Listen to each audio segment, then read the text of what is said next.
Friends आजकेर आमादेर recipe hello टमेटोर टक झाल चाटनी। भीषण सिम्पल रेसिपि।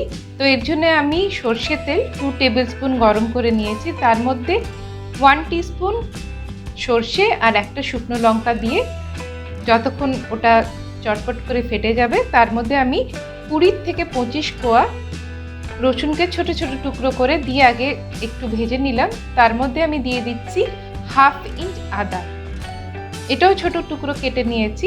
এখানে মেন হলো রসুনটা একটু বেশি দেওয়া, তাতে ওর যে গন্ধটা হয় চাটনির ওটা খুব ভালো হয়। তো এই ধরনেরই আমি কিছু চাটনির রেসিপি আমি ডেসক্রিপশন বক্সে লিংক দিয়ে দেবো, আপনারা চাইলে ডেসক্রিপশন বক্স থেকে লিংক থেকে আরও কিছু চাটনি রেসিপি দেখে নিতে পারেন। তো এখানে আমি পেঁয়াজ দুটো বড় বড় নিয়েছি, আর খেয়াল করে দেখুন এখানে পেঁয়াজটা একটু ঠিক করে আমি একে চপ করেছি, আর এই পেঁয়াজটাকে আমি ভেজে নিচ্ছি। এখানে আমি কারি পাত্তাটা আপনারা চাইলে পেঁয়াজ দেওয়ার আগে দিয়ে ওটাকে একটুখানি ভেজে নিতে পারেন, আর যারা মনে করুন ডাইরেক্ট তেলে যদি দিতে আপনাদের অসুবিধা হয় তাহলে পেঁয়াজটাকে 1 মিনিট মতন একটু নেড়ে নিলে একটু যখন তেলটা ছেড়ে আসবে তার মধ্যে কারি পাত্তাগুলো দিয়ে দিলে তাতেও এটা ভালোভাবে ফ্রাই হয়ে যাবে।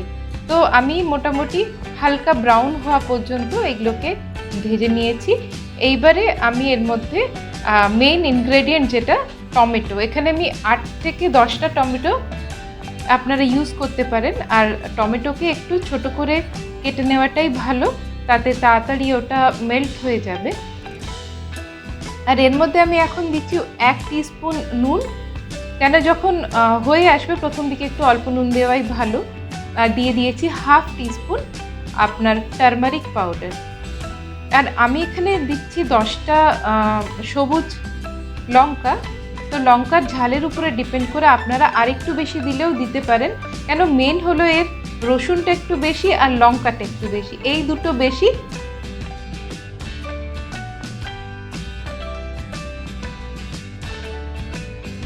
তো এখানে এবারে আমরা একে মিডিয়াম ফ্লেমের উপরে ঢাকা দিয়ে আস্তে আস্তে করে মানে এটাকে কুক করব যাতে এটা সুন্দরভাবে মেল্ট হয়ে যায়।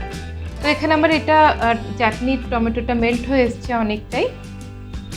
এবারে আমরা এখানে নেক্সট যে চিনি এখানে আমি ইউজ করেছি, এখানে আমি ভীষণই অল্প চিনি দিয়েছি টেস্টটাকে এনহ্যান্স করার জন্য। এখানে জাস্ট 1 চুটকি চিনি দিলেই হবে, বেশি চিনি দিয়ে ফেলবেন না, তাহলে এর টেস্টটা একদম বাজে হয়ে যাবে।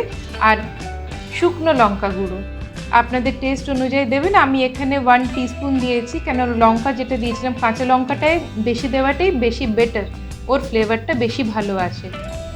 আর 1 টেবিল স্পুন মতন তেঁতুল গোলা আমি দিয়েছি, আর এখানে দিচ্ছি 1 টিস্পুন লবণ, কেন কি আমি শেষে একটুখানি বিট নুন দিয়ে দেবো যখন হয়ে আসবে, সেই সময় এখানে সল্টটা টেস্ট করাটাই বেশি বেটার। তো বাস এটাকে শুকনো করে নিয়ে নামিয়ে নেওয়া, আর আমার চ্যানেলকে নিশ্চয়ই সাবস্ক্রাইব করে নেবেন। তো আপনাদের সাথে আবার দেখা হবে।